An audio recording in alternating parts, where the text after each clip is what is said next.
Muito boa noite, pastor Genivaldo Tavares de Melo, falando de São Paulo, gravando o vídeo de número 189, 3 cruzes e um crucificado. A gente sempre costuma dizer que foram crucificados com ele 2 malfeitores.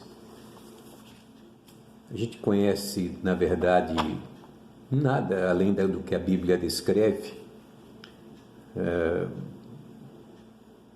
do que está lá escrito, todos os acontecimentos que marcaram a vida do Senhor nos seus últimos dias, após a celebração da Páscoa, juntamente com seus discípulos, numa quinta-feira.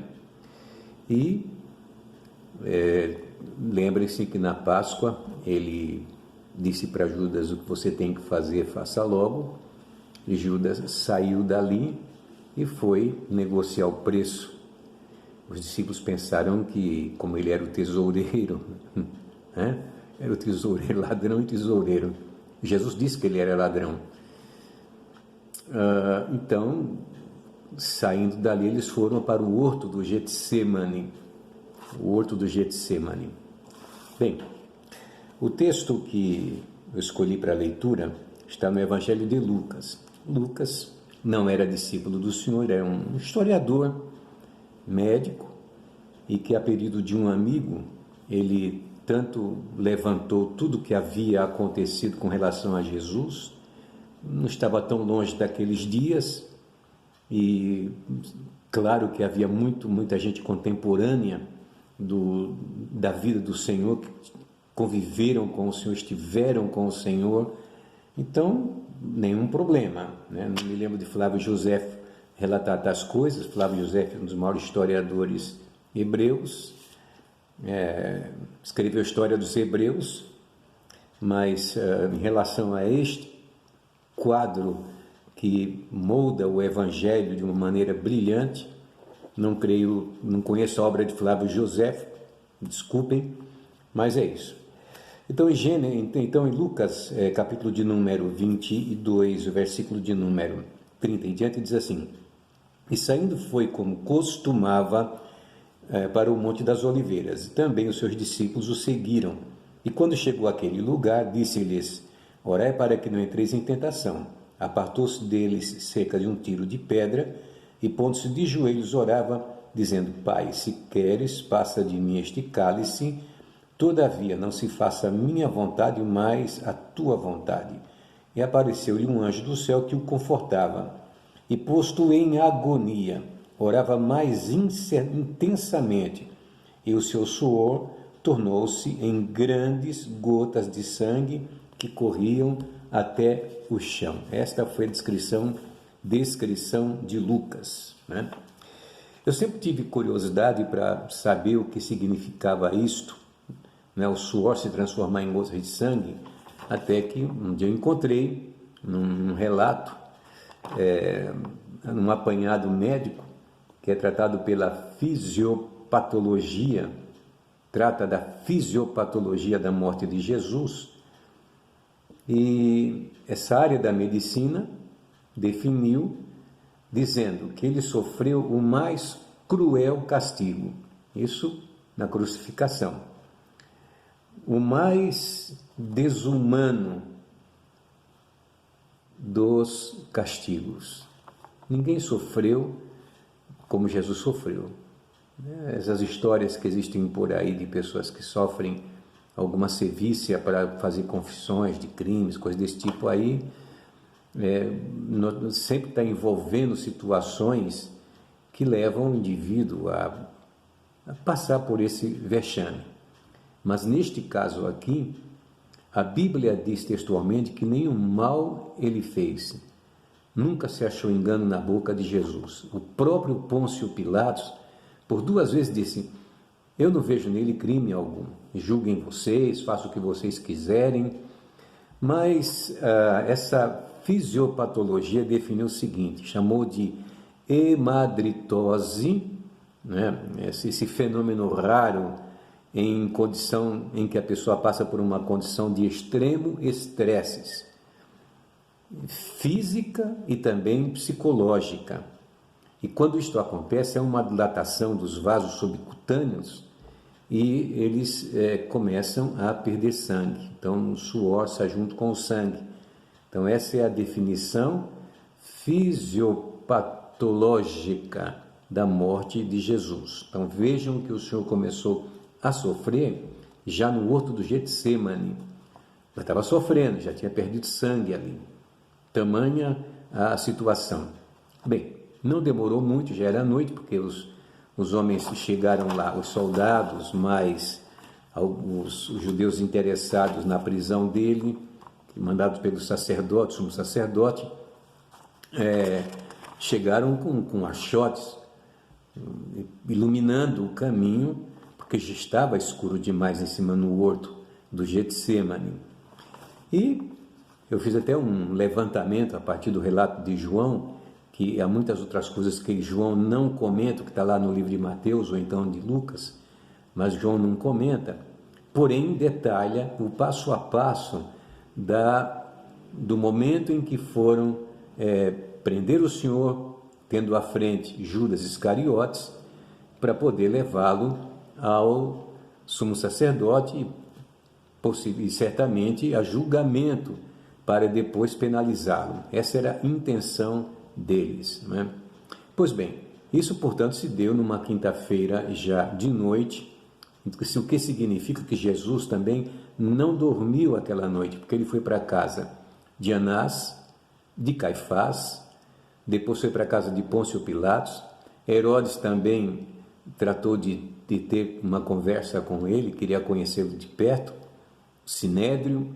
Foi uma movimentação muito grande até o momento, pela manhã cedo, quando Pilatos por 2 vezes tinha dito que não reconhecia nele crime algum. No entretanto, ao recebê-lo de cara, já deu umas chicotadas. Eu também fui verificar que tipo de chibata era, que tipo de chicote que era, e disse que eram de 8 pontas e que eles tinham na ponta instrumentos pérfuro-cortante ou pedaços de ossos. É um látego, era para realmente penalizar o prisioneiro, era uma coisa tremenda, né? A coroa de espinhos que puseram nele antes de apresentá-lo novamente aos judeus,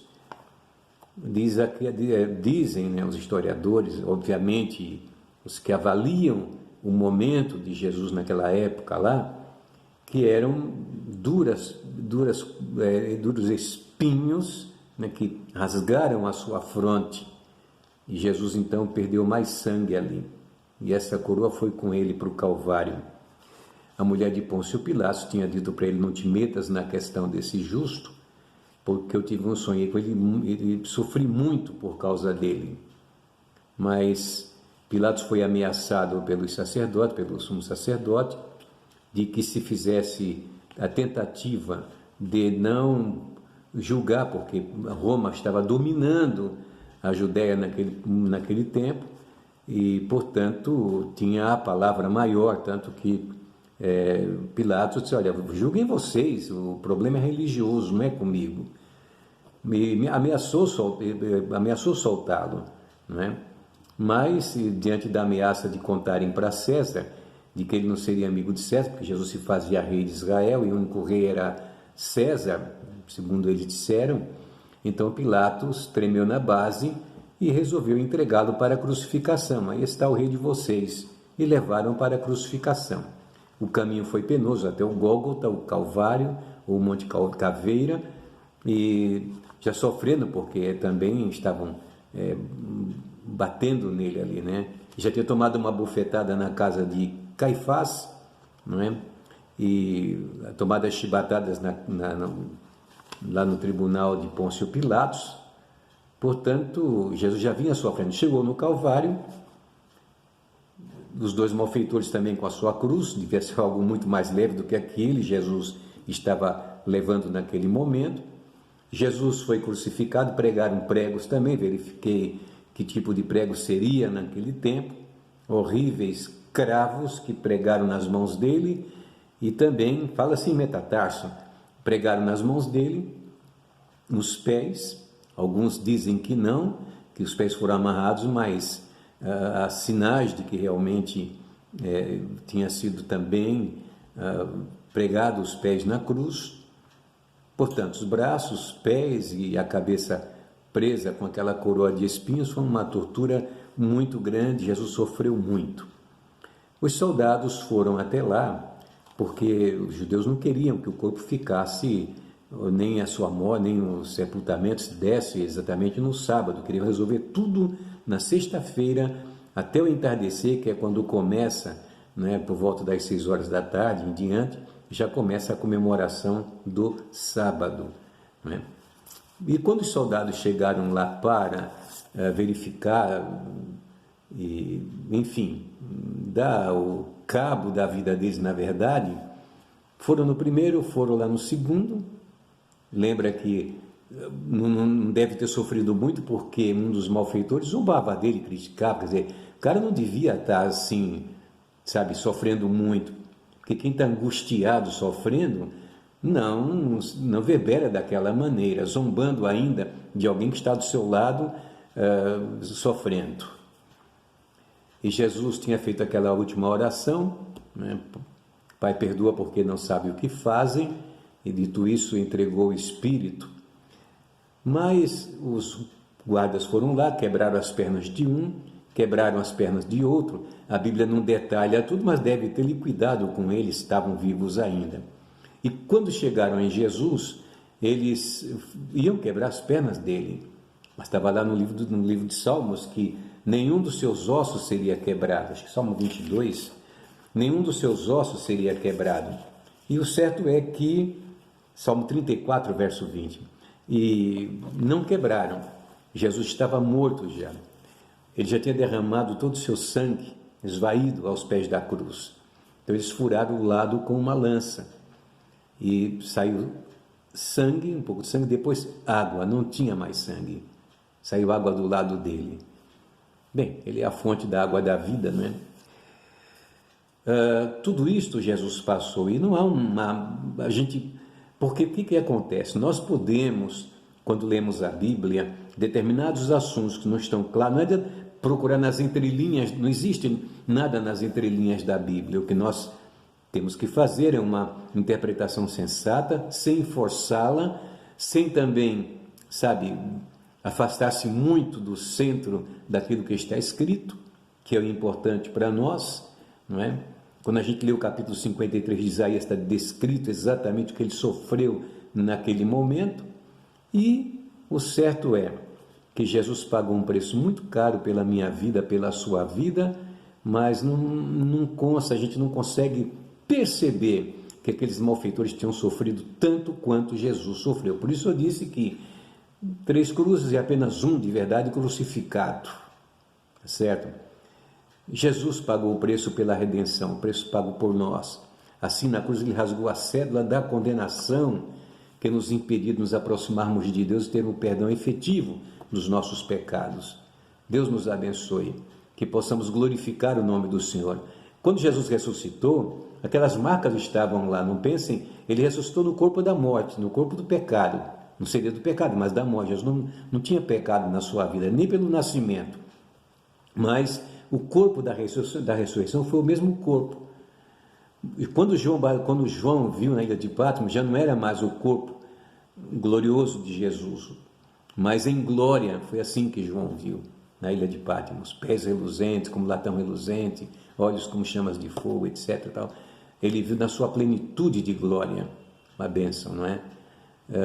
Tomé não estava na segunda aparição dele aos discípulos, mas quando ele esteve, Jesus chamou ele no meio e disse assim: vem até aqui, põe a tua mão aqui e veja, não é?